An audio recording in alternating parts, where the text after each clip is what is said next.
Muy bien, muy buenas tardes a todos. Bienvenidos a esta tarde de reflexión, a esta charla muy interesante sobre un tema que aparentemente es nuevo, pero es un tema trascendente en nuestras vidas que tiene que ver con el liderazgo, las minorías creativas.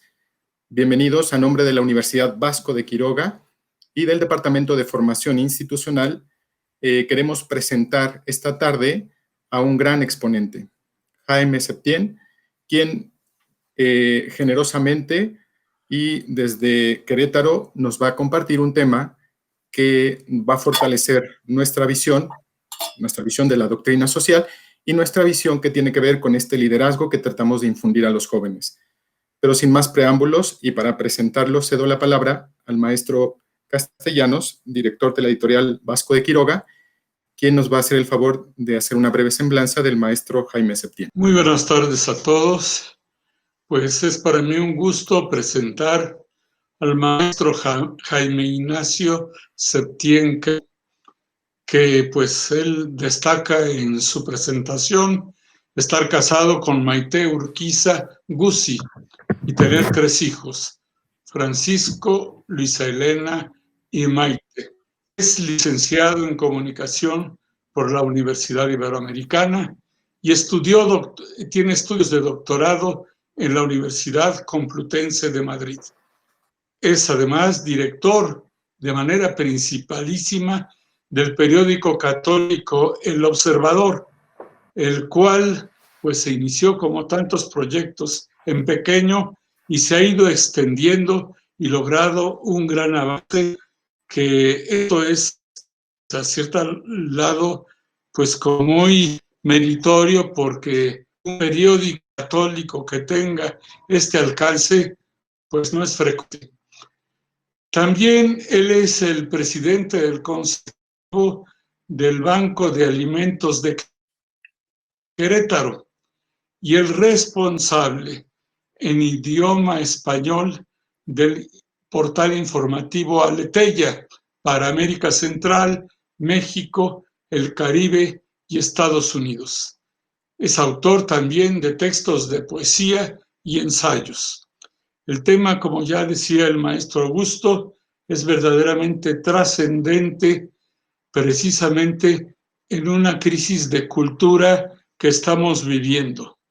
La crisis cultural es hoy la batalla principal de nuestro tiempo, y este tema lo abordará de una manera muy interesante Jaime Ignacio Septién. Jaime, te doy la palabra. Muchas gracias a maestro José Jesús Castellanos, gracias a Augusto, gracias a todos los que están sintonizando esta conferencia. Espero en Dios que sea para ustedes una tarde en donde aumentemos un poquito, digamos, sus ganas de cambiar, de transformar la realidad, toda vez que pues estamos justamente en tiempos en que parecería ser que no hay solución, no hay salida. Y la otra es decir, bueno, pues, ¿cómo hacemos justamente para cambiar de perspectiva? Creo que esta plática, esta charla se enmarca en ese, justamente en ese devenir general que estamos enfrentando todos los mexicanos, prácticamente la mayoría de los que estamos en este foro, y desde luego grandes, medianas, pequeñas iniciativas o empresas pues lo están sufriendo.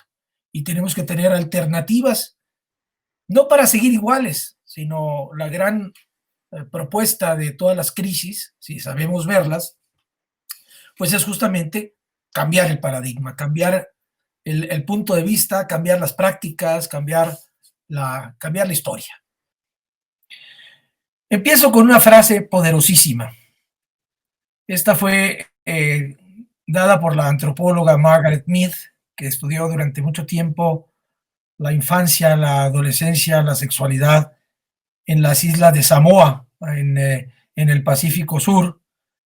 Y bueno, pues fue una investigadora muy controvertida, una antropóloga muy controvertida, que dejó esta frase que me parece que es muy poderosa y al mismo tiempo como muy provocativa.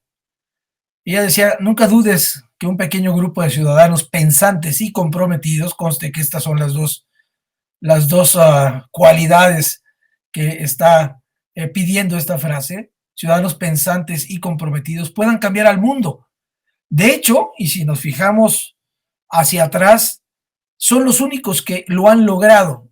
Los pequeños grupos, las grandes revoluciones de masas, los grandes cambios provocados por las masas, terminan siendo generalmente desastres.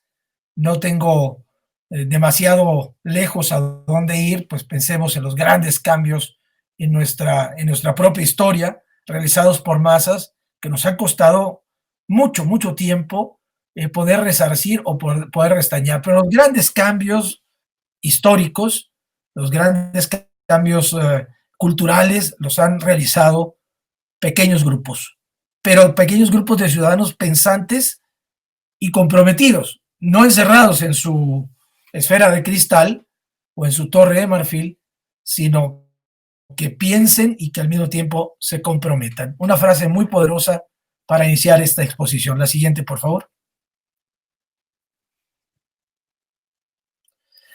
En general, no creemos esto.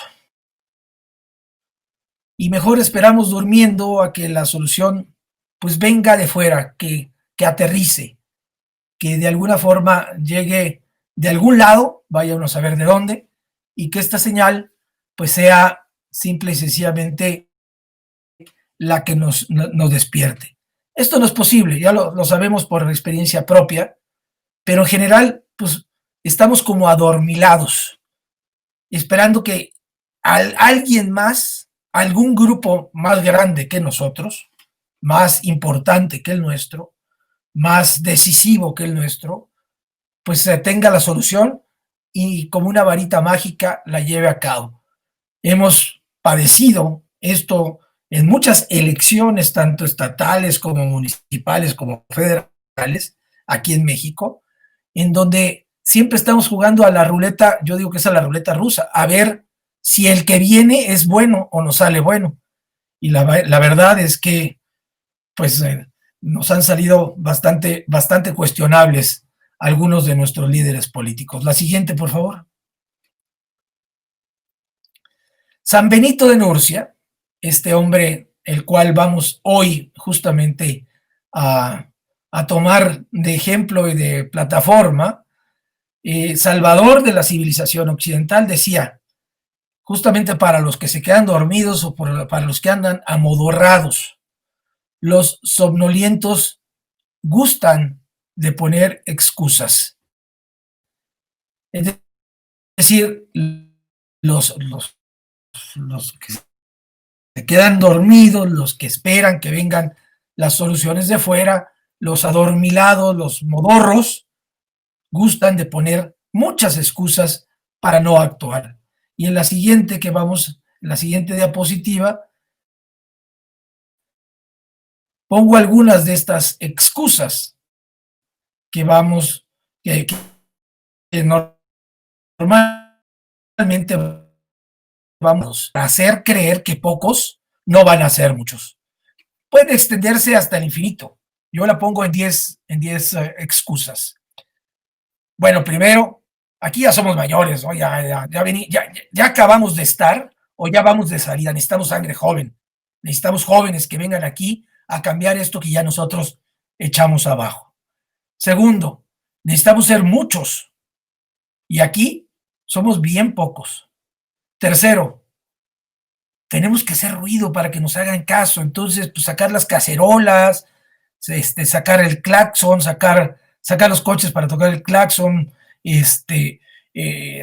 tumbar estatuas, hacer escándalo para que nos hagan caso. Y luego que nos hagan caso, ¿qué? Bueno, eso ya veremos, ¿no? Está sucediendo mucho ahora por las protestas antirracistas en los Estados Unidos, que se han ido no solamente contra la brutalidad policíaca, ¿no?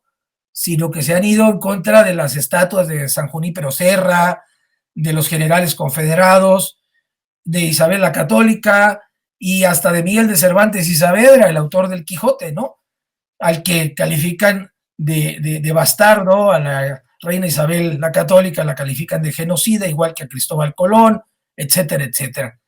Es decir, las grandes mayorías son ruidosas y pensamos que les van a hacer caso. Finalmente terminan haciéndoles caso, pero terminan no haciendo absolutamente nada para cambiar la historia. Tendremos que meternos a la política y eso apesta. Pues sí, para muchos la política es signo de corrupción porque no han visto o no han creído en otra manera de hacer política o no entienden que existe otra manera de hacer política. Ya estamos cansados de tanta corrupción. Ya es tiempo de que esto cambie. Pero ¿qué hago para que esto cambie? Pues no mucho. Hemos hecho todo y no hemos resuelto nada. Esta es una excusa muy famosa de mucha gente que está justamente dispuesta a no hacer nada. El séptimo, nadie quiere jalar ni salir de su zona de confort. Todo el mundo jala agua para su molino. No tengo tiempo para andar buscando soluciones. Bastantes problemas tengo ya que resolver. El mundo se volvió loco y nadie hace nada por alguien. Y todos quieren llevar nada más agua a su molino, etcétera. Ustedes pónganle ahí las excusas que quieran, que hemos oído, que hemos escuchado, que hemos vivido y que muchas veces nosotros mismos las hemos proferido. En la siguiente, por favor. ¿Qué hizo San Benito de Nurcia? Bueno, lo voy a situar en el final del siglo V y principios del siglo VI de nuestra era. Nació por ahí de 1460, más o menos. No había todavía un registro civil tan acucioso como en los últimos tiempos, y murió cerca del 500, nació el 570, pero 470 y murió por ahí cerca del 535 más o menos. Pero situado entre esta transición, entre estos 100 años muy oscuros, de los cuales se tiene poquísimo registro en la historia, los historiadores llaman desde el siglo IV, del siglo V, perdón, hasta el siglo IX de nuestra era cristiana, la Edad Oscura, o el principio de la Edad Media, la Alta Edad Media y luego viene la Baja Edad Media. Pero le llaman Edad Oscura sobre todo por estos 100 años que van del 430 al 530 más o menos. ¿Por qué? Porque cae el Imperio Romano, víctima de la corrupción y víctima también de la invasión de los bárbaros, y San Benito pues no se sentó a esperar a que llegaran los bárbaros y arrasaran con todo y fundaran algo nuevo. Él fue a Roma a estudiar. Los que hayan leído su biografía, y si no la han leído, se los recomiendo que lo hagan. Es un hombre interesantísimo en muchos factores que vamos a ver a lo largo de estos minutos. Él fue a Roma a estudiar, parece que venía de una familia más o menos pudiente, cercana a Roma, pero vio la corrupción del Imperio Romano ya en su decadencia. Si quieren, compárenla con la corrupción del Imperio estadounidense en este momento. Fundó una comunidad monástica que coincidió con el decreto de 529 en que el emperador de Roma, Justiniano, fíjense qué interesante, y esto es algo que los historiadores pues simple y sencillamente dan como una coincidencia, pero bueno, en la historia de la salvación no existen las coincidencias. Ordenaba el cierre de la Academia de Platón, significando desde este momento un nuevo tipo de institución educativa.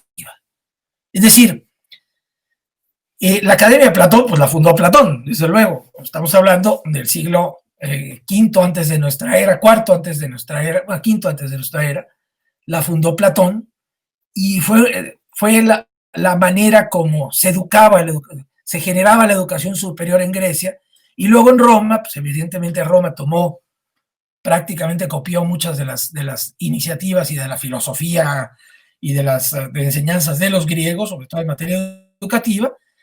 Y en el 529, cuando Justiniano, uno de los últimos emperadores de Roma, decreta el fin de la academia, que ya no se va a seguir el modelo de la Academia de Platón,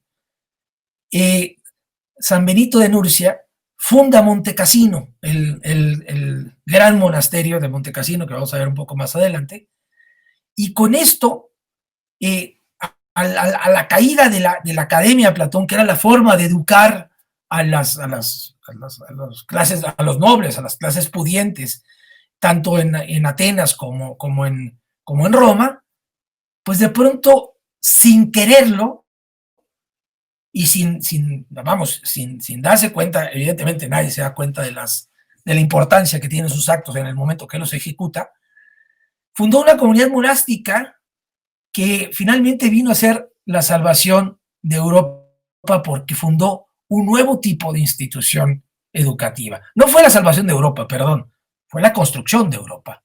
Es decir, la construcción del mundo en el cual vivimos. La siguiente, por favor.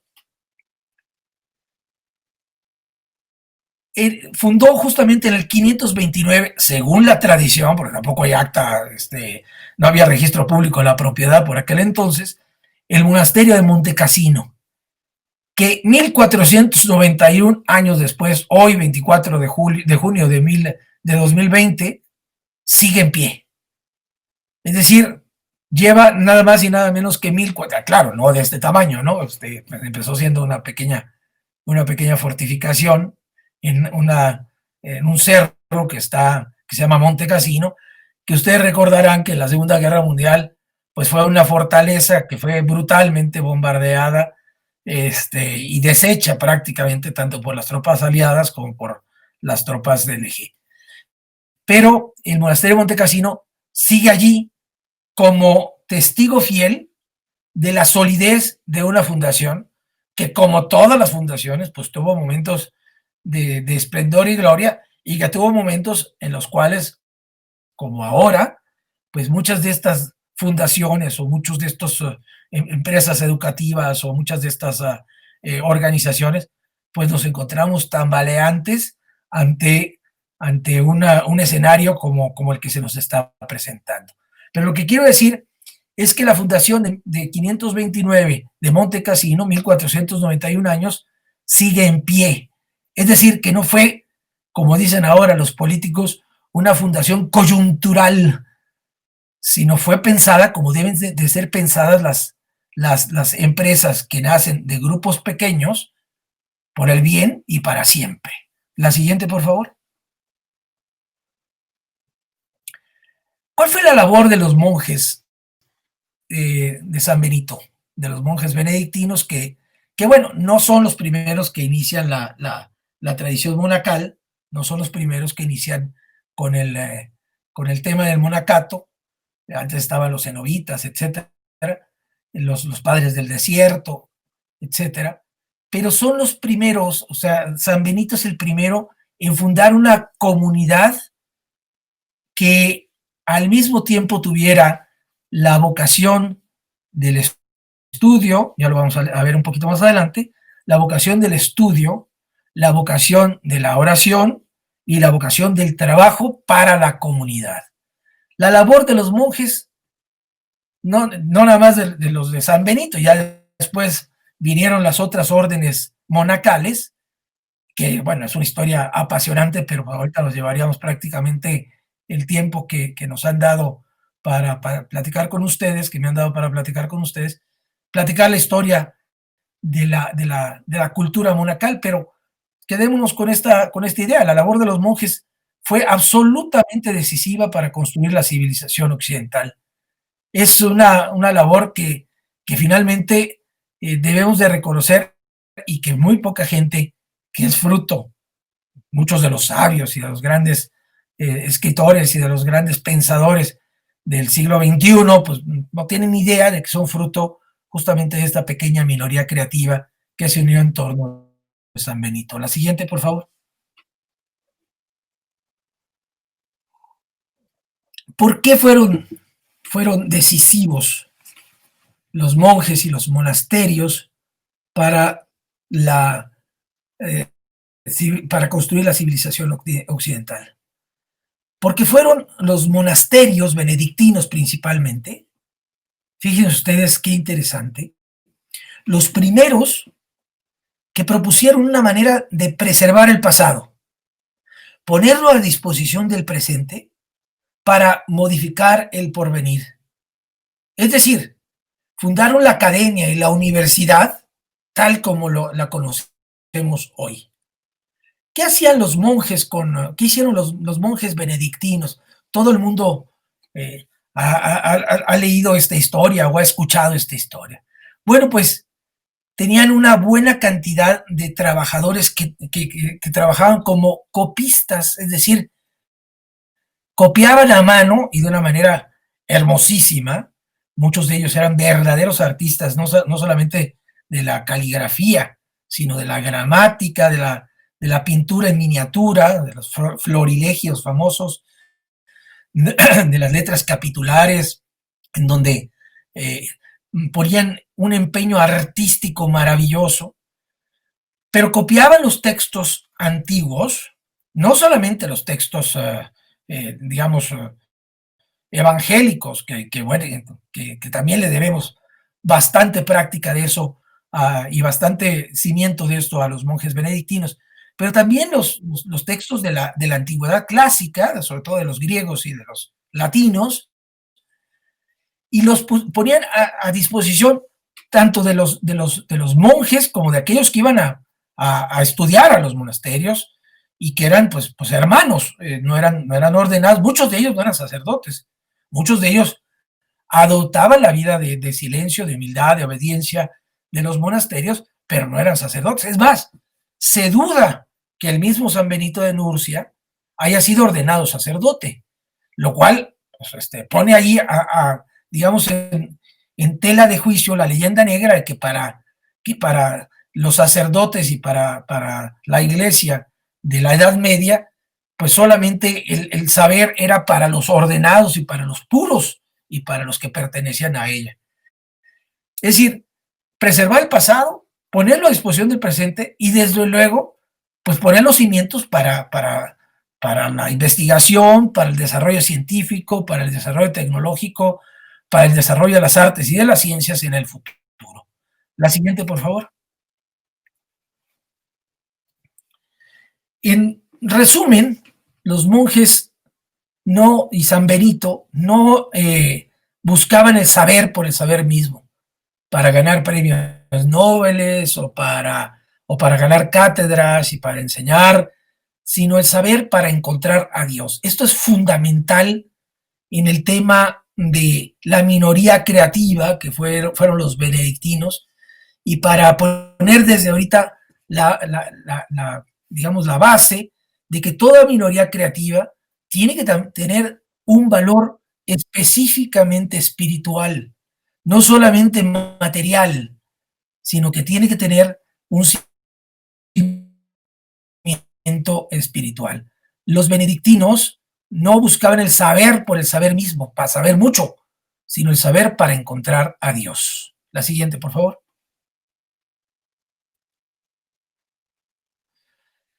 Este gran estudioso, Jean Leclerc, que fue un sacerdote benedictino que murió en 1993, nos da la pista. Él en su libro, que es una verdadera maravilla de texto, se llama El amor a las letras y el deseo de Dios, una introducción a los autores monásticos de la Edad Media. Este libro y este autor fue citado por el Papa Benedicto XVI cuando fue a Francia y tuvo un encuentro con la intelectualidad francesa cuando era Papa en 2008. Escribe lo siguiente: la gracia eleva al alma y la enriquece con capacidades divinas. Sí, la gracia eleva al alma y la enriquece con capacidades divinas. Ojo, pero la cultura la afina y la embellece, haciéndola por lo mismo más apta para recibir y expresar los dones de Dios. Esta idea, que no es nada novedosa, que viene justamente del siglo VI de nuestra era, de hace 1400 años, es fundamental para entender cómo puede funcionar una minoría creativa, y más una minoría creativa desde el punto de vista de una universidad y de una academia cristiana católica. La gracia eleva el alma y la enriquece, sí, con las capacidades divinas, pero la cultura no es algo añadido, no son dos reinos separados, sino la cultura afina el alma, la embellece y hace que la persona sea más apta para recibir y expresar los dones de Dios.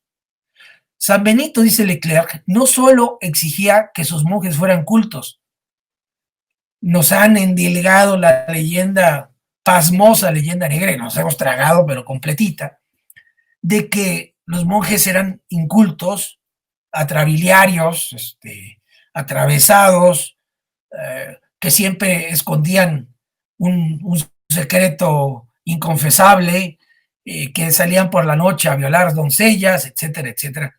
Y esa es una enorme y brutal leyenda negra que muchos creen, ¿no? Que muchos creen, pues allá ellos, si creen en eso, pues pueden creer cualquier cosa. Pero la verdad es que los monjes medievales eran hipercultos.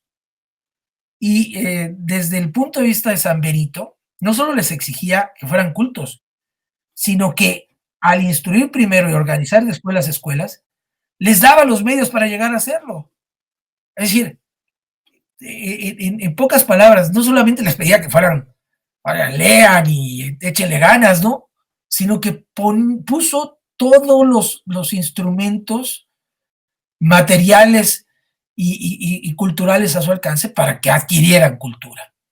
De ahí que, la siguiente, por favor, de ahí que la misión de la academia de entonces, y yo digo que de la de ahora, definida por otro monje cultísimo de la Edad Media, San Bernardo de Claraval, sea definida de esta manera: Scientia literarum qu ornat animam, el conocimiento de las letras, conocimiento científico, el conocimiento del arte, el conocimiento de la historia, adorna el alma, la hace mucho más bella y al mismo tiempo mucho más capaz, si se puede utilizar esta palabra, mucho más posibilitada de recibir y reciprocar y derramar los dones de Dios. Cuando el sacerdote eleva, antes del Padre Nuestro y después de la consagración, dice: el amor de Dios ha sido derramado en nuestras almas, antes del Padre Nuestro. El amor de Dios se derrama mucho más abundantemente en un alma que ama la hermosura, que ama la belleza, que en un alma de cántaro que pues simple y sencillamente se contenta con las cosas materiales. Y para eso, para amar la belleza, pues nuestra civilización nos ha dado una serie de instrumentos que finalmente hemos puesto a un lado porque decimos, no, a ver, la formación académica no es una formación del alma, es una formación de la mente, es una formación de la capacidad de productividad y de competitividad. Cuidado que ese asunto genera pues lo que tenemos ahora, ¿no? Una serie de profesionistas insolidarios, una serie de personas que van a lo suyo y que los demás, y ahora lo estamos viendo brutalmente en esta pandemia, que los demás pues que se rasquen con sus propias uñas. La siguiente, por favor. Esta es una pregunta fundamental. ¿Se parece hoy el mundo al de San Benito? Yo digo que sí. ¿Por qué? Porque la barbarie de la desigualdad, la barbarie de la indiferencia, la barbarie del individualismo, de la violencia, recuerden, los bárbaros eran eso, Los bárbaros eran hordas prácticamente llegadas del norte de Europa que, o sea, vamos, que no se tocaban el corazón para arrasar aldeas completas, ciudades completas, y hubiese hombres, ancianos, mujeres, niños, lo que fuera, se lo llevaban encima de ellos, ¿no? Ahora quizá La barbarie es un poco más sofisticada, ¿no? La barbarie es la desigualdad, la barbarie es la indiferencia, la barbarie es el individualismo, la ignorancia, que están planteando en general y sobre todo en las redes sociales y en, las, en las discusiones de las redes sociales, donde, como decía Humberto Eco, la mayor dictadura es la dictadura de los imbéciles. El final, están planteando el final del amor a las letras y por lo tanto el final del deseo de Dios. ¿Por qué la dictadura de los imbéciles? Porque un premio Nobel y un tipo que resuma odio por, por el hígado tienen la misma capacidad de opinar y por desgracia la misma credibilidad ante los usuarios que cada vez son más de las redes sociales. Es decir, da lo mismo la opinión de alguien que sabe que la de un ignorante y al mismo tiempo un atravesado. Da lo mismo. La dictadura es la del que grita más, ¿no? La posibilidad de la lectura que hay en nuestro país.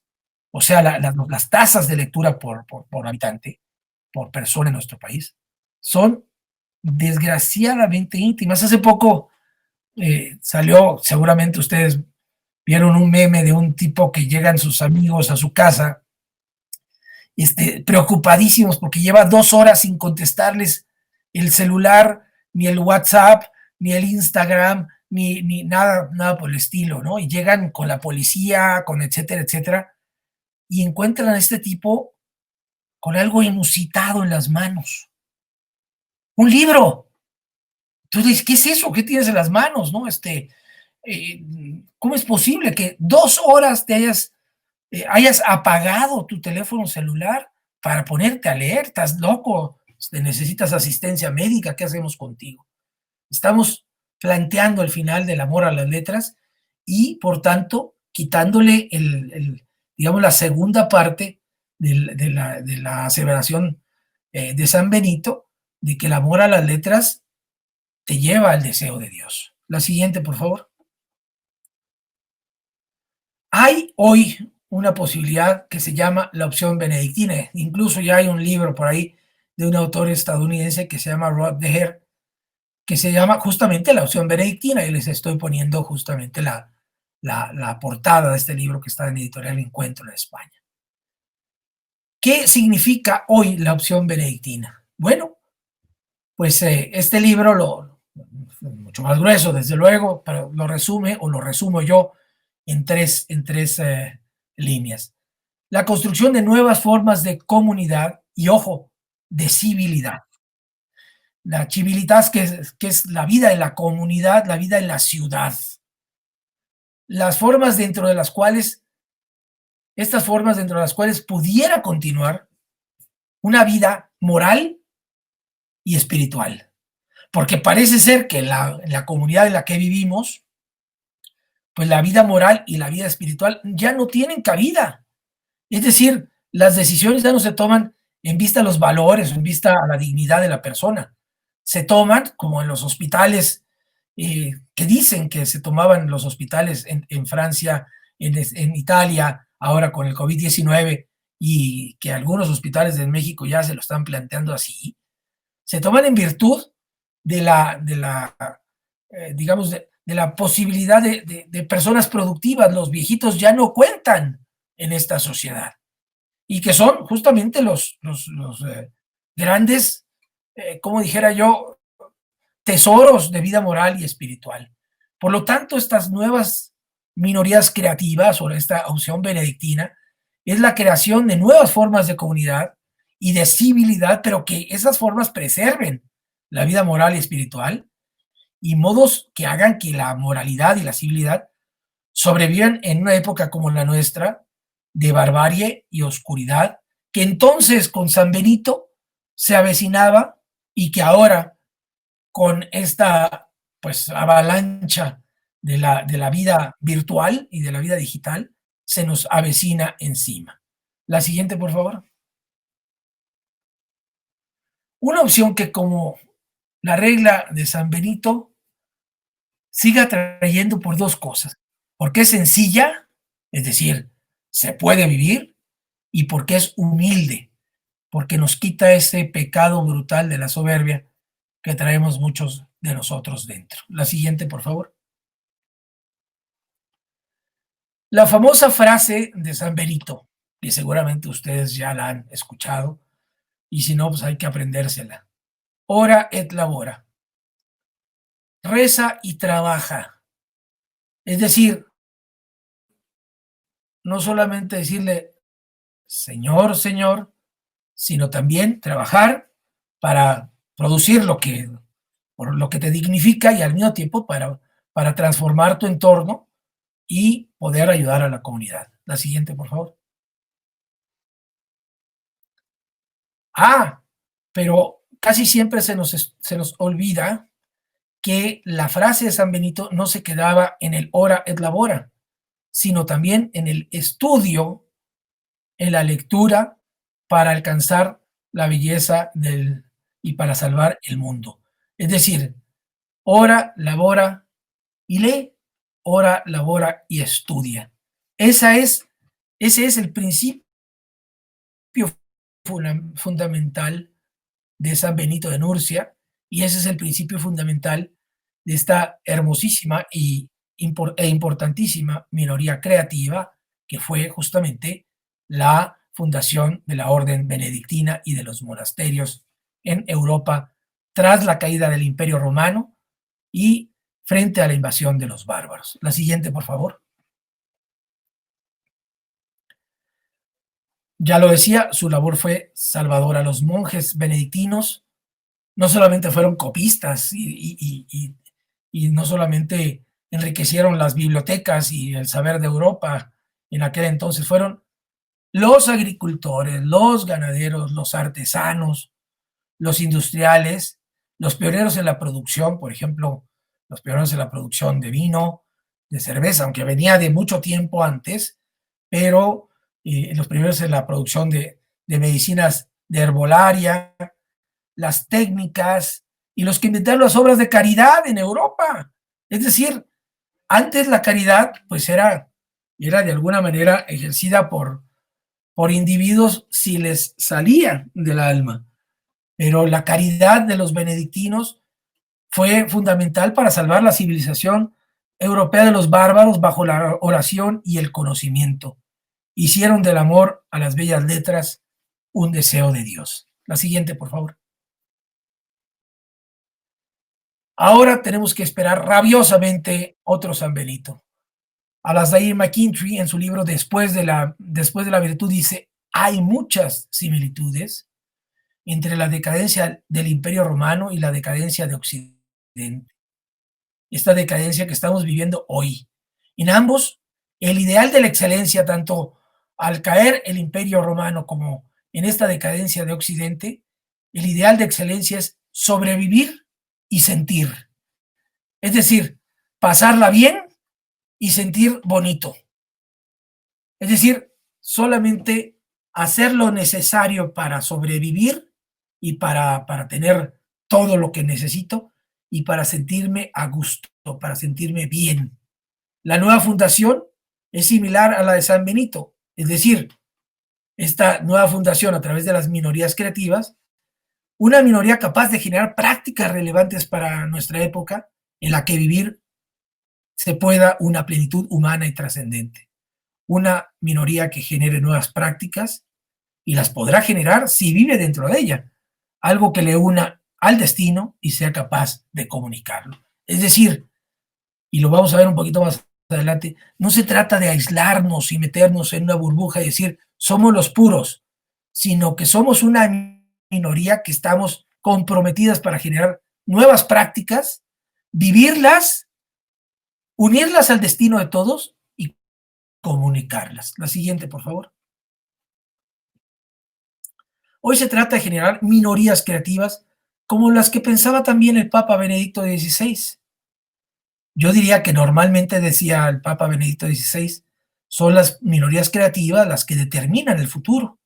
Y en ese sentido la Iglesia Católica debe comprenderse como minoría creativa que tiene una herencia de valores que no son algo del pasado, sino una realidad muy viva y actual.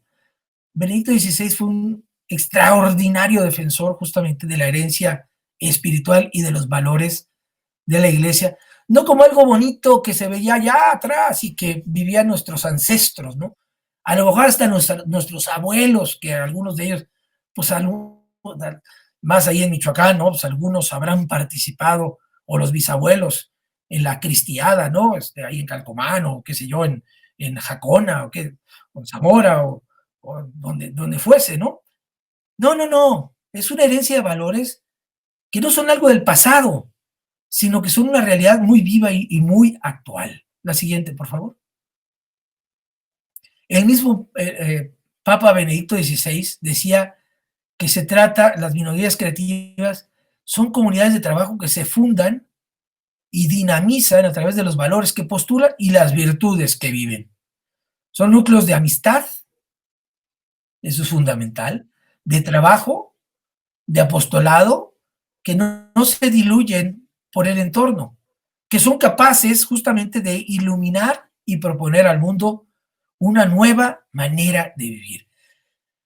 ¿Qué cosa más importante puede haber que proponerle a mi sociedad, a mi colonia, a mi municipio, a mi ciudad, a mi villa, a mi poblado, a mi estado, incluso a mi país o al mundo, una nueva manera de vivir?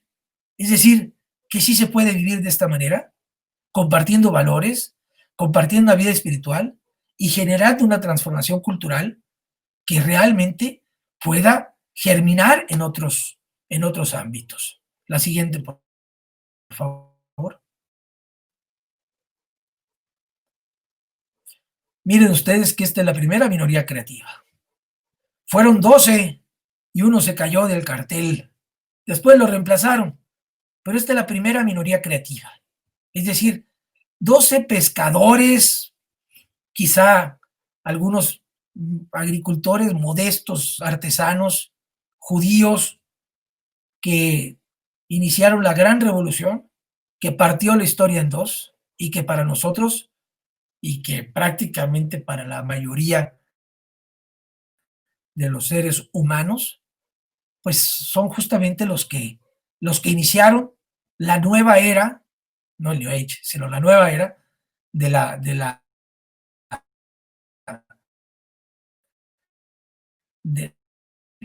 sociedad humana.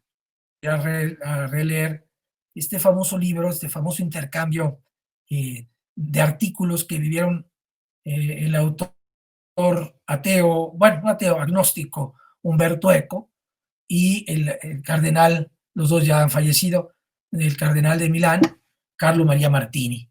Se llama ¿En qué creen los que no creen? Y Umberto Eco reconoce que finalmente pues todos estamos marcados por Cristo y por sus discípulos.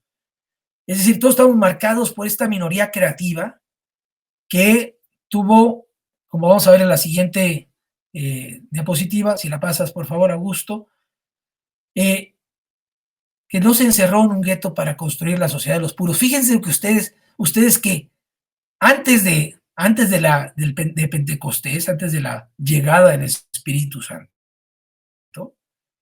sí se habían encerrado. Claro, le tenían mucho miedo a los judíos y con justa razón, ¿no? Habían visto lo que habían hecho con su maestro, a quien ellos reconocían como el Hijo de Dios, como el Mesías, como el Salvador del mundo, pero pues en las menciones que se hace en el Evangelio, los Hechos de los Apóstoles, cuando se les aparece Jesús y después cuando llega el Espíritu Santo en forma de lenguas de fuego y los hace hablar en lenguas, etcétera, estaban encerrados en el cenáculo. Es decir, se habían encerrado en un gueto para construir, por miedo, si quieren, siempre es por esto, la sociedad de los puros, de los buenos, de los que no se mezclan, de los que preservan las cosas que que les fueron dadas, que les fueron regaladas, que les fueron donadas, o que les costó mucho trabajo adquirir. No, no, no, no, no, para nada. Lo que hicieron ellos fue, pues justamente el mandato de Jesucristo, que es la siguiente diapositiva, si no me equivoco. ¿Me la pasas, por favor? Bueno, claro, antes de esto, el mundo de los puros, ¿qué genera? Pues descartados, gente solitaria, gente que necesita ayuda, pero que no la tiene porque estamos encerrados en el cenáculo. La siguiente, por favor. ¿Qué hicieron los discípulos? Esa primera minoría creativa. Pues salieron a enfrentar y a cambiar el mundo. Y acercándose Jesús les habló diciendo: toda autoridad me ha sido dada en el cielo y en la tierra, y pues, y haced discípulos de todas las naciones, bautizándolos en el nombre del Padre, del Hijo y del Espíritu Santo, enseñándoles el camino, la verdad y la vida. Es decir, que no se queden allí con esta facultad que Dios les ha dado. Son un grupo, son 12, bueno, eran 11, pero ya después eligieron al apóstol número 12 y después se les unió San Pablo, que es el apóstol de los gentiles. Pero bueno, salieron a enfrentar al mundo. No se quedaron ahí diciendo: híjole, qué maravilla, ya el Señor y Dios nos pasó un don de lenguas, ya nos pasó una misión bien interesante. Ahora vamos a salir a gobernar al mundo. No, salieron a que les dieran de palos, a que los metieran a la cárcel y eran felices, como decía San Pablo: sufro, y este dolor que sufro, pues completa en mí la pasión de Cristo, ¿no? Es decir, salieron a esparcir la buena nueva, la buena noticia. Eso quiere decir el Evangelio. Entonces, esta primera minoría creativa que conocemos, cuando menos en el ámbito en el que nos mueve a nosotros, porque bueno, pues evidentemente la academia de Platón y los discípulos de Sócrates, entre ellos Platón y después el propio Aristóteles, etcétera, habían fundado pues pequeñas minorías creativas, pero que se dedicaban, no eran creativas en términos de acción, sino eran creativas en términos de pensamiento, ¿no? Pero esto ya es ir y transformar la tierra, es decir, no se queden por aquí dando cátedras y dando vueltas, sino que salgan a los caminos del mundo. La siguiente, por favor.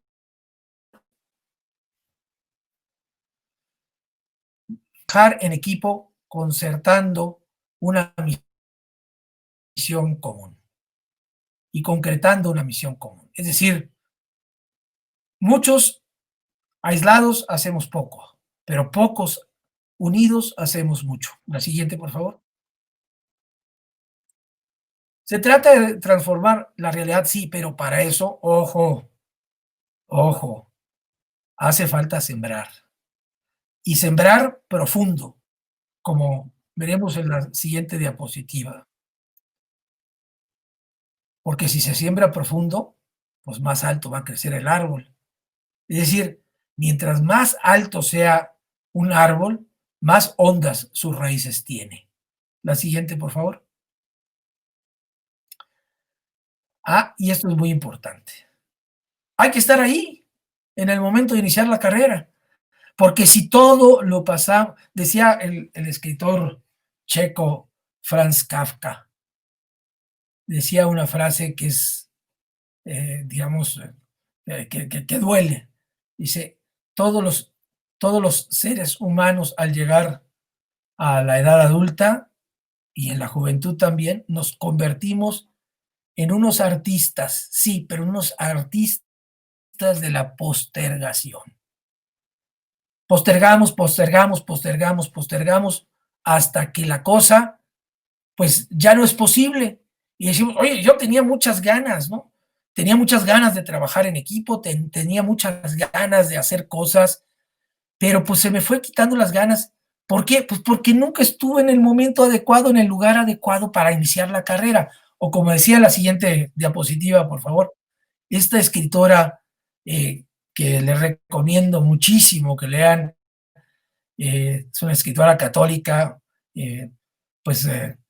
minusválida o discapacitada sureña de los Estados Unidos, Flannery O'Connor, que decía, sí, la musa sopla donde quiere, el espíritu sopla donde quiere. Qué caray, pero solamente va a encontrar al escritor que en ese justo momento esté puesto en su máquina de escribir. Y me parece bien simpática y al mismo tiempo bien aleccionadora esta frase. Es que no me llegó la inspiración. Oye, ¿dónde estabas? No, pues estaba yo en el estadio viendo un partido de fútbol. Pues, y es que yo quería escribir una novela. Yo quería pintar un cuadro, pero pues en ese momento estaba en el metro y después me fui a un concierto. Oye, espérate, pues si quieres pintar un cuadro y quieres que haya capacidad de hacer esa experiencia, si quieres formar un grupo y haya posibilidad de formarlo, pues tienes que estar ahí, justo en ese momento. El escritor, cuando llega a la musa, pues tiene que estar en la máquina de escribir. El pintor, cuando llega la inspiración, pues tiene que estar frente al lienzo. Pero si nunca te pones allí, pues nunca.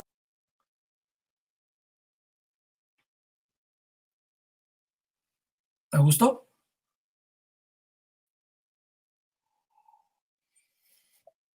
Bueno, vamos aterrizando un poquito. ¿Cuáles son las etapas mínimas para crear una comunidad o una minoría creativa?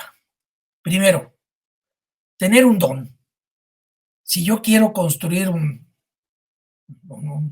barco y tengo estudios de electrónica, pues no voy a poder construir el barco, ¿no?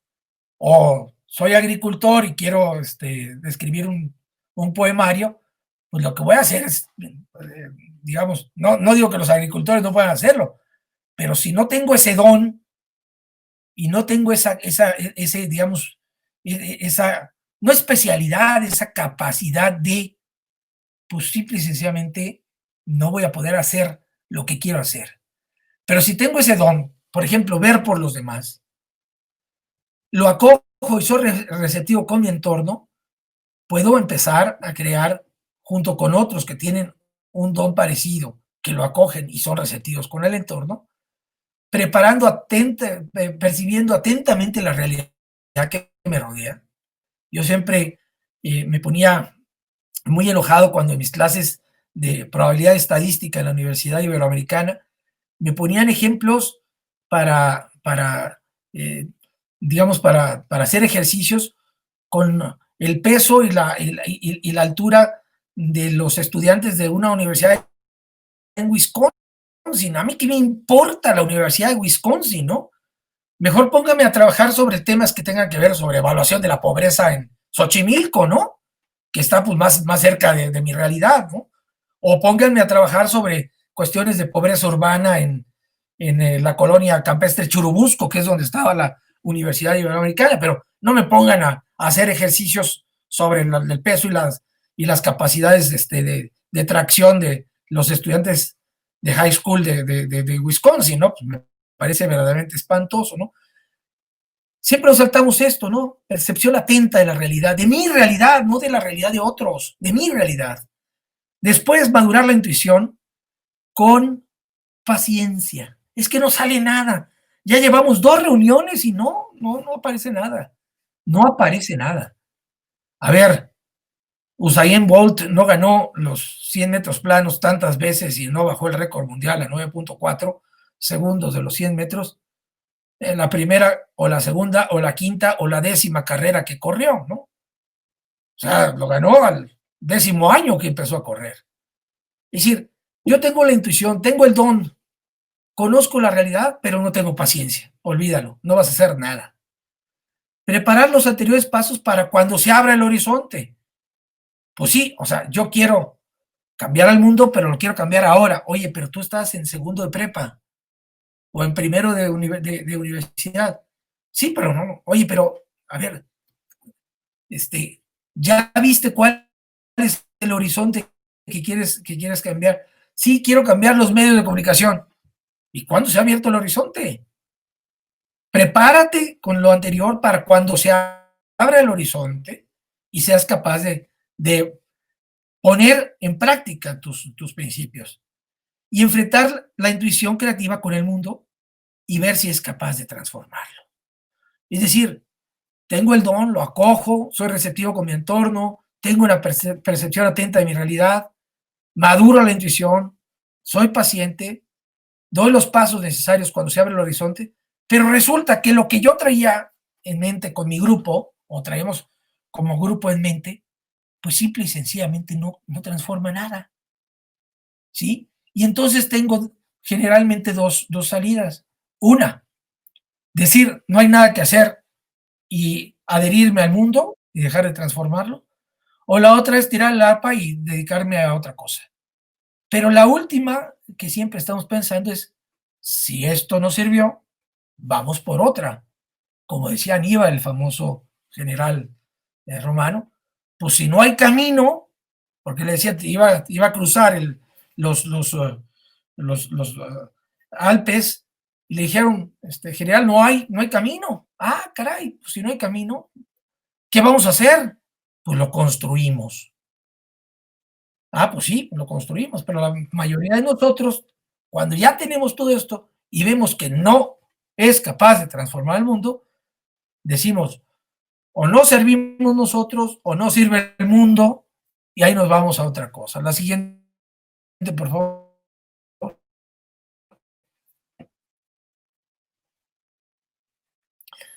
Yo siempre he puesto combinar en las minorías creativas un ambicioso plan de vuelo, pero con un eficaz, modesto y funcional tren de aterrizaje. Esto es fundamental, ¿no? Sin esas ruedas chiquitas, el avión grandote vale bolillo. Es decir, por más Concorde que sea, si no tienes ese par de rueditas, pues simple y sencillamente, bueno, esas 4 rueditas o 10 o las que traigan los aviones, simple y sencillamente no la haces. Así de sencillo. La siguiente, por favor. ¿Qué es lo que hace una minoría? ¿Qué es lo que hace creativa una minoría? Lo dejo con el primero. Que sea una fogata para iluminar un camino en medio de la oscuridad. Que sea una luz en medio de la oscuridad. Eso es bien importante. Es decir, ¿qué puedo aportar como minoría donde esté para poder transformar la oscuridad en la que vive ese pedazo de mundo? ¿Cómo puedo aclarar el camino sin confundir más a la gente? ¿Cómo puedo dar luz en medio del pesimismo? ¿Cómo puedo mirar al rostro del que está al lado, darle calor, sacarnos del frío que nos paraliza? ¿Cómo hago sentir al otro acogido y seguro? Todos estos pasos, yo les dejo la presentación, pueden usarla cuantas veces quieran, pero la verdad que todos estos pasos son fundamentales para decir, pues sí somos una minoría creativa. ¿Por qué? Porque estamos viendo esto, pero sobre todo lo más importante es que demos luz en medio del pesimismo general. Chesterton decía que el optimista es aquel que mira a los demás, el pesimista es aquel que solamente es capaz de verse a sí mismo. Creo yo que estamos llenos de pesimismo, nuestro corazón está lleno de pesimismo, y las minorías creativas, grupos, yo siempre he dicho, y déjenme decirles esta frase que sí se me puede, digamos, dar autoría. Yo siempre he dicho que las grandes minorías creativas son más que las gracias, pero menos que las musas. Las gracias son 3 y las musas son 9, ¿sí? No hay una 10ª musa, aunque a Sor Juana Inés de la Cruz le pusieron la 10ª musa, ¿no? Las gracias son 3 y las musas son 9. En 3 espacios están las minorías creativas. En 3 espacios, más de 3 y menos de 9. A lo mejor es una tontería lo que estoy diciendo, pero es una manera como podemos ser fogata para iluminar un camino en medio de la oscuridad. Piensen ustedes, sí, claro, Jesucristo eran 12, ¿verdad? Pero de esos 12, pues realmente todos tuvieron un papel importantísimo. Imagínense, esos 2 eran discípulos del Hijo de Dios. pero de esos 12, uno se cayó, entonces quedaban 11. Y por el otro lado, pues uno hasta lo negó 3 veces, etcétera, etcétera. Es decir, ahora necesitamos ser no exactamente los 12 de Jesucristo, pero sí entre 3 y 9, porque esa es la manera de verdad de podernos reunirnos, aunque ahora sea por Zoom o por Rendezvous, como estamos reuniéndonos ahorita, etcétera, etcétera. Y sobre todo, que den luz en medio del pesimismo. Ese es el tema, que añadan esperanza. Los nuevos estudios del capital social hablan justamente de la esperanza como capital social. Un pueblo sin esperanza no tiene capital, no tiene futuro porque no tiene capital social. ¿Cómo se mide la esperanza? No lo sé, pero es lo que hacen las minorías creativas. La siguiente, por favor. Voy a pasar esta, que es una opción benedictina de una familia y una comunidad creativa, para centrarme en la siguiente, por favor. ¿Qué pasos hay para refundar la Academia Católica como una minoría creativa? Bueno, primero, abatir los bastiones. Hans-Urs von Balthasar escribió en su libro Abatir los bastiones en 1952 este asunto. En él ofreció a la Universidad Católica y a la gente que participa en una universidad católica un nuevo camino para derribar muros y ataduras, abrir la ciudad amurallada, abandonar el castillo y dejar el espacio cerrado para entrar en el mundo. Esto es lo que tiene que llevarse a cabo dentro de los muros de la universidad. Derribar los muros, abandonar el castillo intelectual de que aquí en la universidad no nos toca a nadie, la autonomía universitaria que exhiben algunas universidades del país, en donde esa autonomía nada más para lo que nos conviene, abandonar, y en otras decir, nosotros vivimos de los muros para adentro porque afuera está rete fea la realidad, abandonar el castillo y dejar el espacio cerrado para entrar en el mundo. ¿Qué más? La siguiente, por favor. ¿Qué presupuestos hay en la refundación de la Academia Católica? Aquí ya voy a juntar lo que dije al principio con esto que voy a decir al final. Tenemos que volver a juntar vida cristiana y cultura. Créanme que esto es importantísimo. No es la vida cristiana por un lado y la cultura por el otro. Tenemos que recuperar en todas las áreas, ingenierías, electrónicas, físicas cuánticas, biología, no solamente dejarla para filosofía, para literatura, para teología, para las ciencias humanísticas.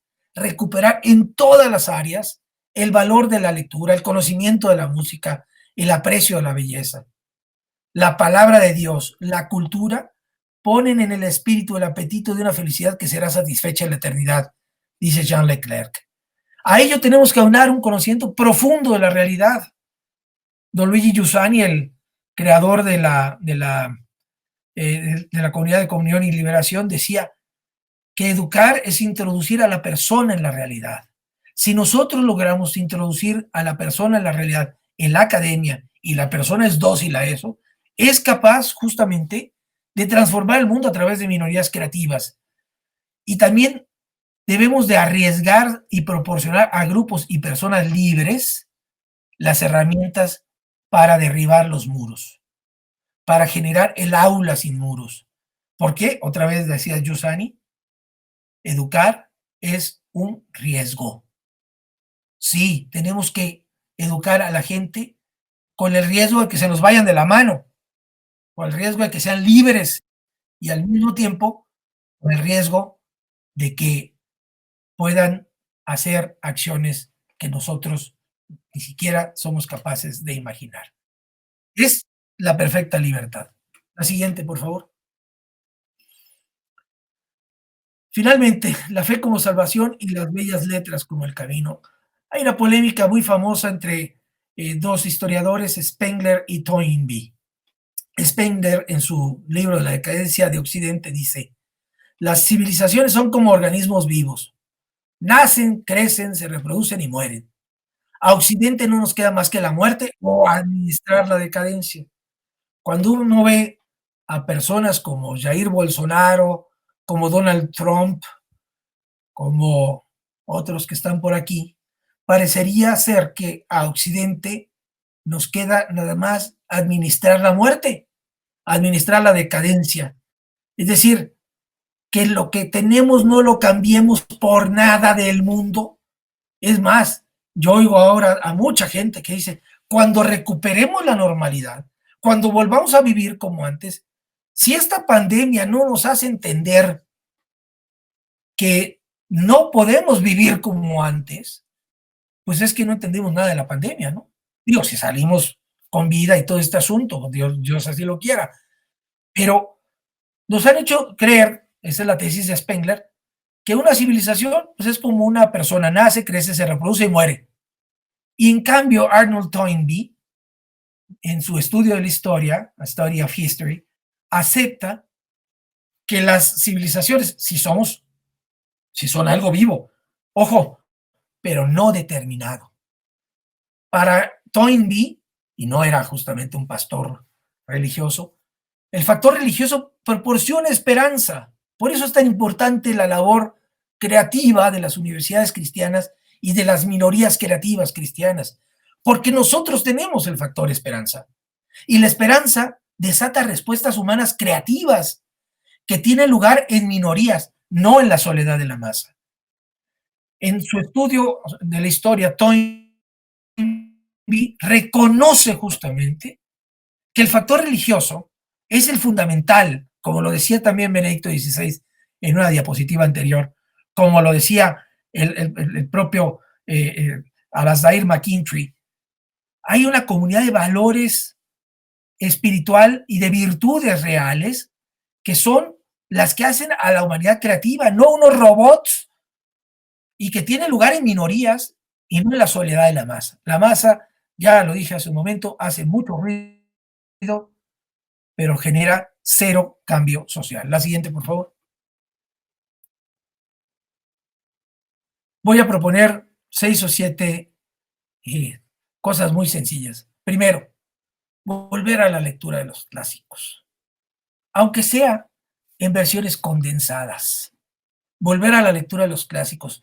Yo leí El Quijote en su versión original y leí El Quijote en una versión de un escritor que se llama Andrés Trapiello, un escritor español, que hace El Quijote en versión lenguaje castellano actual. Cualquiera de las dos nos va a fascinar, pero la lectura de los clásicos, por ejemplo, ahora que está de moda por el Papa Francisco, la lectura de Los novios, del libro de Alessandro Bazzoni. Créanme que lo he vuelto a releer en esta pandemia, es una verdadera maravilla, el Papa Francisco dice que es su libro predilecto. Volver a los clásicos, volver a la lectura de los grandes escritores, que es deliciosa y que nos han dicho que es aburrida, que es perversa, etcétera, etcétera. La siguiente, generar apreciación por la belleza. Este cuadro de La noche estrellada de Vincent Van Gogh, yo he escuchado gente que dice, bueno, ¿y por qué hace las estrellas como bolas? Y ese ciprés tan feo que está, o sea, espérate, apreciar la belleza. Decía Oscar Wilde, y con justa razón, que el necio es aquel que conoce el precio de todo y el valor de nada. Mucha gente pregunta cuando ve un cuadro de Van Gogh o de quien sea, y eso ha de costar millones de dólares. En efecto, cuesta millones de dólares. Pero ¿saben una cosa? Van Gogh solamente pudo vender 2 cuadros en su vida a través de su hermano Theo, 2 cuadros en su vida, por los cuales no ganó arriba de $1,000 por cada uno. $1,000 de los actuales. La apreciación por la belleza es fundamental generarla para que existan minorías creativas. Tercero, la siguiente, por favor. Apasionarse por el conocimiento del entorno. Miren, ahí les puse a un pescador muy cerca de donde están ustedes. Apasionarse por el conocimiento del entorno. Realmente, ¿qué tenemos en este país? Este país es mucho más grande que sus gobernantes, por el amor de Dios. Si fuéramos del tamaño de nuestros gobernantes, seríamos minúsculos, seríamos enanos históricos. Pero hay que apasionarnos por el conocimiento de México. Yo cuando le cuento la historia a mis hijos de algunos pasajes de la historia de México. Por ejemplo, ¿quién conoce, por el amor de Dios, el coloquio de los 12, de los primeros franciscanos llegados a México en 1524 con los sabios indígenas del altiplano mexicano, los Tlamatinime? Nadie lo conoce. Es un diálogo fundamental que después, muchos años después, Fray Bernardino de Sahagún, que para mi juicio sería el verdadero padre de la patria, porque fue el que recuperó toda la historia de las antiguayas de los náhuatl, esto lo recoge y lo reproduce de una manera extraordinaria. Ahí no se ve el choque de dos culturas, se ve el encuentro de dos formas humanas de entender la divinidad y la realidad. Hay que apasionarnos por el conocimiento de nuestra historia, de nuestro entorno natural, de lo que tenemos y de las grandezas, no nada más de las miserias, esas nos las platican todos los días los periódicos, de las grandezas que tiene nuestro entorno, pues justamente para poder transformarlo. La siguiente, por favor. Dar posibilidades creativas, ¿sí? Volver a los talleres de teatro, aunque sean los biólogos los que participen en ellos. Créanme que no hay nada más formativo que una obra de teatro hecha en un grupo. Es dar la posibilidad de que alguien que nunca creyó que podía tener dones coreográficos, de pronto dice, ah, caray, ya puse una coreografía. O alguien que nunca pensó que podía poner una tramoya, ya puso una tramoya. O alguien que pensó que jamás se podía aprender un diálogo más allá de 3 líneas, y de pronto se aprendió un discurso de Shakespeare, ¿no? Dar posibilidades creativas, abrir en los espacios académicos posibilidades creativas para que haya minorías creativas. Si no fomentamos la creatividad, es como el otro día le decía a un alcalde, pues ¿cómo quiere usted que haya vida pública si los espacios públicos, solamente el 15% de la ciudad en la que usted gobierna, hay espacios públicos? Pues ¿cómo? O sea, ¿dónde quiere que se encuentre la gente? ¿Dónde queremos que haya creatividad si no damos posibilidades creativas? Si no construimos con posibilidades creativas. La siguiente, por favor. Establecer foros permanentes de discusión sobre problemas sociales. Los mexicanos no sabemos discutir. No sabemos discutir. Inmediatamente, o estás conmigo o estás contra mí. No sé quién acaba de pronunciar esa frase, pero me parece verdaderamente la frase más perversa de un político o de un dirigente. ¿Cómo que estás conmigo, que estás contra mí, que no eras el presidente de todos? Pero, por desgracia, la reacción ha sido justamente esa. Es decir, igual de dogmática, igual de intransigente que la que provocó. Tenemos que aprender a discutir, pero sobre todo sobre problemas sociales. No sobre ideología, sino sobre problemas sociales específicos, con conocimiento de causa. Yo me acuerdo que desde pequeños los jesuitas que nos educaron a nosotros, que tendrán todos los defectos que quieran, pero tenían una virtud, nos ponían a discutir con bases, problemas sociales específicos, incluso hasta problemas teológicos específicos. Siguiente, por favor. Darle causa a la vida de la fe y a la vida de las virtudes. Esto es importantísimo. La siguiente, por favor. Transmitir la felicidad del encuentro con la palabra de Dios, pues evidentemente, como lo hacía San Benito de Nurcia, justamente para iniciar el diálogo de la vida trascendente. Y finalmente, las minorías creativas o son cristianas por la alegría o no son. ¿Han visto cosa más fea que un cristiano cansado, aburrido, indiferente? Dice el Papa Francisco, el cristiano tiene que estar vivo y alegre de ser cristiano. ¿Qué cosa más horrible es un cristiano aburrido? La siguiente, por favor, que ya se me acabó el tiempo.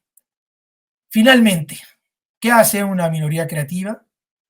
Pues simplemente este es un juego de palabras y un juego gráfico entre el mí y el we, entre el yo y el nosotros. Transformar el yo en nosotros para que nuestro alrededor tenga vida y, si se puede, tenga vida en abundancia.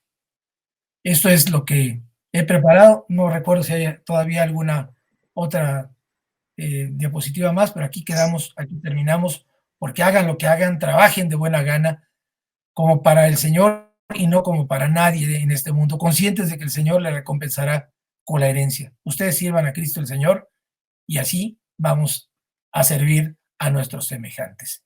muchísimas gracias por haberme soportado durante todo este tiempo y estoy abierto si hay alguna discusión, pues ahí están nuestros moderadores para llevarla a cabo. Muchas gracias. Agradece la charla y pregunta si hay minorías creativas que estén ya difundiendo el bien, la verdad, de forma bella. Afortunadamente creo que sí. Afortunadamente creo que sí hay minorías creativas en este país y creo que nos hace una enorme falta formar muchas más. Yo, por ejemplo, pertenezco a la Red Mexicana de Bancos, bueno, pero yo pertenezco, es decir, yo no personalmente, sino el Banco de Alimentos de Querétaro, el cual presidimos mi mujer y yo, pertenecemos a la Red Mexicana de Bancos de Alimentos. Esta es una red de 55 bancos de alimentos en México, que nació en Guadalajara en 1995, mediante la intuición de una minoría creativa. Fueron 4 personas, 5 personas, las que dijeron de pronto, bueno, ¿y por qué no, entre comillas, copiamos el sistema de los bancos de alimentos que ya se están generando en Estados Unidos, por ejemplo, que ya están generados en Estados Unidos, y empezamos aquí en Guadalajara, en el mercado de San Juan de Dios, en Guadalajara, acopiando alimento y haciendo de puente entre la abundancia y la carencia. Y recuperando, como decimos en los bancos de alimentos, recuperando la riqueza en desuso, ¿sí? Es decir, todo aquello, se calcula que en México se tiran entre 33,000 y 40,000 toneladas diarias de alimento que podría servir a la mesa de los mexicanos, pero que ya no cumple las condiciones de mercado. Con esa intuición, con ese conocimiento de la realidad, con esa forma, digamos, de medir la capacidad, estos padres fundadores de la Red Mexicana de Bancos de Alimentos dijeron, pues vamos a lanzarnos a la aventura, vamos a ver qué pasa. ¿Y saben qué pasó? Lo que pasó fue que de pronto nos convertimos hoy en uno de los bastiones más importantes de la lucha contra el hambre en la pandemia del COVID-19. Una lucha que está generándose de una manera brutal en nuestro país, brutal, y que nuestras autoridades pues ven poco o lo ven con signo político. Como esto es apartidista y apolítico, no aparece en ningún lado. Pero esa pequeña semillita que se sembró muy bien y que fue con paciencia y con todas las salvedades que acabo de decir, o con todos los presupuestos que acabo de decir, es ahora la segunda red de bancos de alimentos más grande del mundo. Nosotros decimos que es el secreto mejor guardado, porque nadie nos conoce, ¿no? Más que los que beneficiamos. Pero cada año beneficiamos a más de 1,5 millones de familias en este país. Se dice poco, se dice pronto.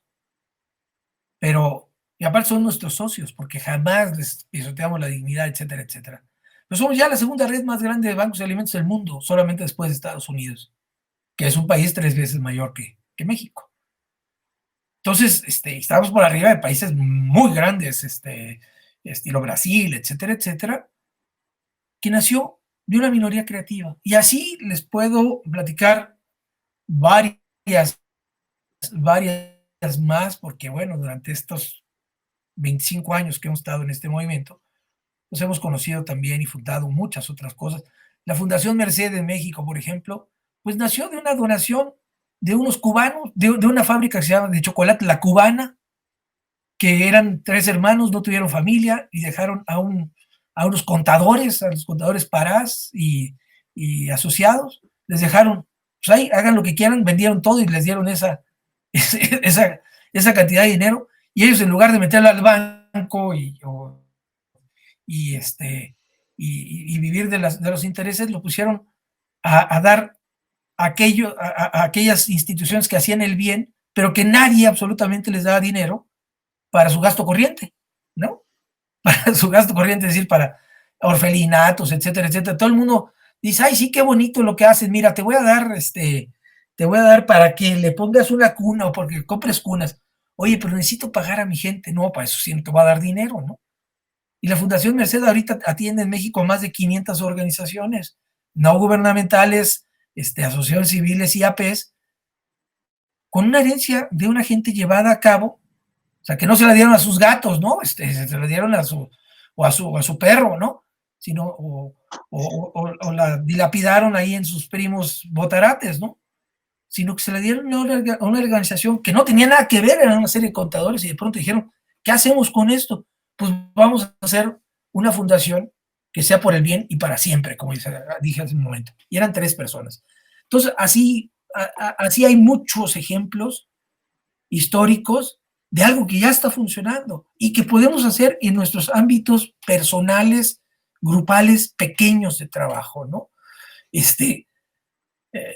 Por mi trabajo en Aleteia, que es una red internacional de periodismo católico con base en Roma, y todo es digital absolutamente, pero conocemos muchas historias, les llamamos historias que inspiran, ¿no? Por ejemplo, la de este hombre colombiano de campo que tiene una biblioteca móvil que va de un pequeño villorrio a otro prestando libros y rotando libros, pero a lomos de un burro, ¿no? Y es el burro móvil, la biblioteca burro móvil, que es una verdadera maravilla, porque lleva un burro, en lugar de llevar las alforjas llenas de, no sé, de granos o de elotes, ¿verdad? La lleva de libros y va generando una tras otra, hábitos de lectura en pequeñas villas en donde no había llegado un libro nunca, jamás. Y así sucesivamente. Es decir, hay muchas historias de minorías creativas que realmente transforman su realidad y transforman el mundo. Siempre digo el ejemplo de Rubén Darío. Rubén Darío vivía en una ciudad perdida de Nicaragua en el siglo XIX, Masaya, en donde no había evidentemente bibliotecas. Y había un hombre, pues más o menos rico en Nicaragua, que puso una serie de pequeñas bibliotecas, pequeños lugares para guardar libros y prestar libros. Y ahí era el único contacto que tuvo, el primer contacto que tuvo Rubén Darío con los libros. Todo el mundo le decía a ese hombre, ¿por qué fundas eso, hombre? ¿Para qué fundas? ¿Para qué tiras tu dinero? Ahí no leen. ¿Qué le va a importar un campesino? Pues de ahí salió Rubén Darío, el máximo escritor del modernismo español y uno de los máximos poetas en lengua española. Es decir, no se necesita ser intensivo en capital, se necesita ser intensivo en talento y tener una noción de esperanza espiritual que yo siempre he ligado con la esperanza cristiana, de hacer algo por el bien del otro, porque finalmente pues creemos en el juicio y creemos en la vida perdurable. Muchas gracias, Jaime. Se nos quedan varias preguntas por ahí pendientes, varios saludos también del maestro Víctor Villán, agradeciendo los consejos, la maestra Flor de Lis, que da clases de humanidades o de formación a los alumnos de la Universidad Vasco de Quiroga. Y solamente para cerrar, quiero agradecerte esta oportunidad donde refundar o reformular la academia es también motivar la formación integral, motivar la formación institucional que responde a una misión. Para nosotros, desde la universidad lo tenemos muy claro, a inspiración de don Vasco de Quiroga, este gran promotor de comunidades, donde defendían constantemente la dignidad de la persona y promovía el bien. Oye, perdón que te interrumpa, ahí tienes el ejemplo de una minoría creativa maravillosa. La ciudad de Santa Fe de Vasco de Quiroga son una verdadera enseñanza de lo que podemos hacer ahora, justamente, con estas minorías creativas. Ahí está, justamente, ahí está. Perdón que te interrumpa. No. Y justo iba por ahí. Y sin ponernos de acuerdo en temas de contenidos, yo creo que tú, lo que nos has transmitido el día de hoy, abona lo que nosotros hacemos desde la universidad en formación integral o en formación institucional, que tiene que ver con la promoción de la cultura, promoción del deporte, la promoción de la reflexión, del debate, y todas estas herramientas que nos ayudan a salir del castillo, a ser promotores de esperanza, a ser esa luz que no se esconde debajo de la mesa, sino que sale y alumbra el mundo de aquellas personas que cada vez van perdiendo ese sentido de vida. Y ya para terminar y agradecerte, ahora que lo comentabas sobre la comunidad de Santa Fe, algo que nos puedas, desde tu conocimiento de esta gran figura para nosotros, don Vasco de Quiroga, algo que nos puedas aportar y sumar de las comunidades que él generó en esta zona de Michoacán, en la que nosotros estamos, y que también influyó sobre otros grandes personajes y misioneros en México. Claro. Lo que podría decir con toda claridad es que, bueno, y es que es tan sencillo como lo que fundó Vasco de Quiroga en el siglo XVI, pues persiste en el tiempo, como Montecassino, persiste en el tiempo. Ahí está Santa Clara del Cobre, ahí está Tzintzuntzan, ahí están todos los pueblos que en base a la espiritualidad, al trabajo en común y a la generación de procesos que les permitieran vivir, Vasco de Quiroga, bueno, pues genera la utopía de Santo Tomás Moro y la pone en práctica, justamente en donde pues, los pueblos son comunidades autogestivas. Y por el otro lado, son comunidades que no están, digámoslo así, fundadas en el aire, sino con productos y con capacidades de la zona. Y también, pues que los enseñaba, no solamente les enseñaba a pescar, sino les daba la caña, el carrete, el anzuelo, etcétera, etcétera. Porque luego dicen, no es que hay que darles no hay que darles el pescado, sino enseñarlos a pescar. Sí, bueno, ya aprendí a pescar, ¿y ahora con qué lo hago, no? ¿Y ahora con qué insumos lo hago?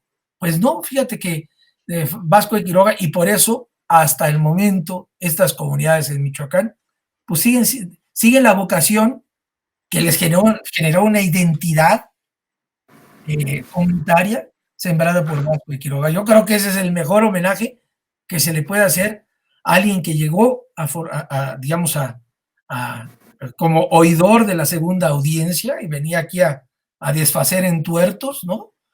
Y de pronto, bueno, pues se involucró tanto que lo terminaron nombrando obispo de Michoacán y generando él, pues toda una utopía en el reino de Michoacán, ¿no? Es decir, toda una forma existencial y al mismo tiempo productiva de vivir que daba identidad a las comunidades. Eso es fundamental. Una identidad que sobrevive hasta ahora, no obstante todas las barbaries que se les han venido encima.